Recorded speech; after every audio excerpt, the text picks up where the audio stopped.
Good evening, America, and welcome to Patriot Talk. Tonight, as always, liberty is under attack. But first, let me reintroduce myself.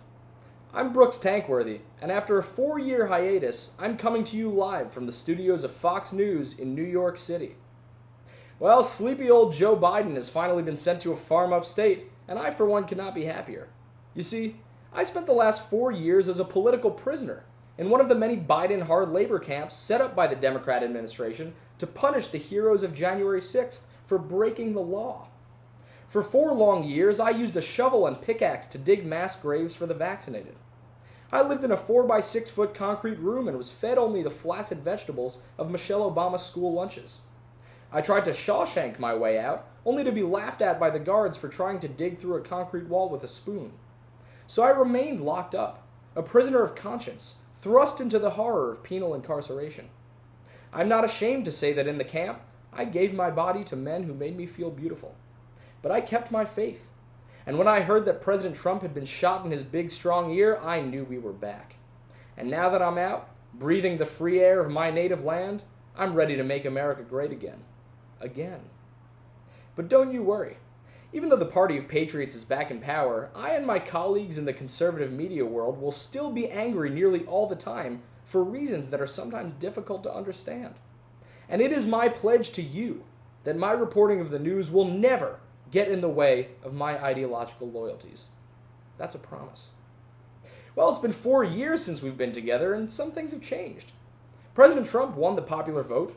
The trad wife aesthetic is undoing decades of social change. DEI is DEAD, and we can finally say that Black Lives mattered. Roe v. Wade's been reversed, and it's cool to call things gay again. Trump voters now include tons of blacks, Latinos, and Muslims. I can't figure out how he pulled that one off. But don't worry. If everything goes wrong, I heard we're going to blame it on them. Even notorious dweeb Mark Zuckerberg has a new makeover, adopting what experts are saying is a distinctly Gen Z look. It's a smart move. Zuckerberg is going after the young men and women of America. Sadly, however, trying to attract children on social media will likely remain a no-no with former Congressman Matt Gaetz' withdrawal from consideration for Attorney General. Sad.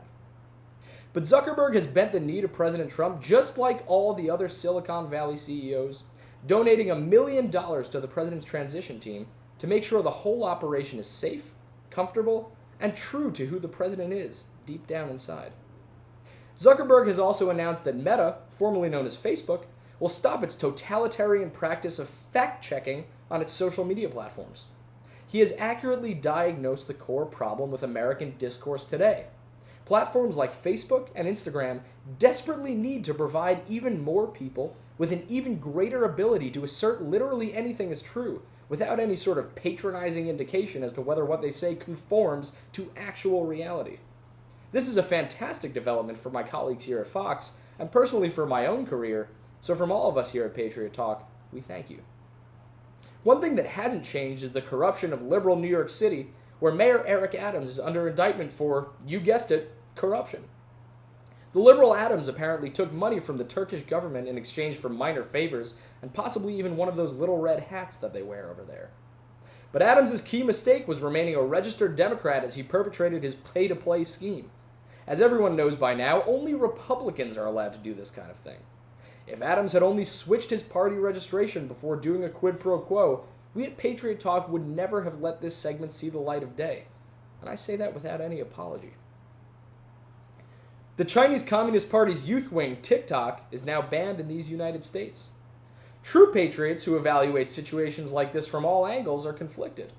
On the one hand, the ban eliminates the national security threat of China collecting a massive store of personal data about the app's nearly 150 million American users. But, on the other hand, the death of TikTok means the elimination of easy access to those videos of young women dancing, which I hear are quite sexy indeed.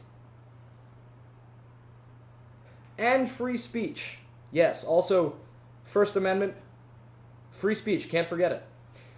One thing we should all agree on is thanking President Trump for negotiating a total solution to the conflict in Gaza that will prevent any further violence in the Middle East, ever, at any time, for any reason.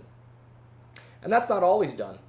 In the wake of the devastating fires in Los Angeles, President Trump has made the single most important contribution to help that suffering and burnt-out city, naming famous symbol of goodwill and human kindness Mel Gibson his ambassador to Hollywood. Gibson, of course, is not only a film icon, but is also the world's foremost expert in seeing the product of years of work go up in flames in one night in Malibu. President Trump has made a number of other genius-level personnel appointments. As you no doubt know by now, Elon Musk and Vivek Ramaswamy will run the new Department of Government Efficiency, DOGE, Doge. In addition, this truly incredible duo will take the opportunity to form a new Bureau of Open Government Efficiency Records. And if that wasn't enough, America's most dedicated new civil servants will merge the Office of Planning Systems and the Interim Presidential Economic Evaluation Division. Impressive.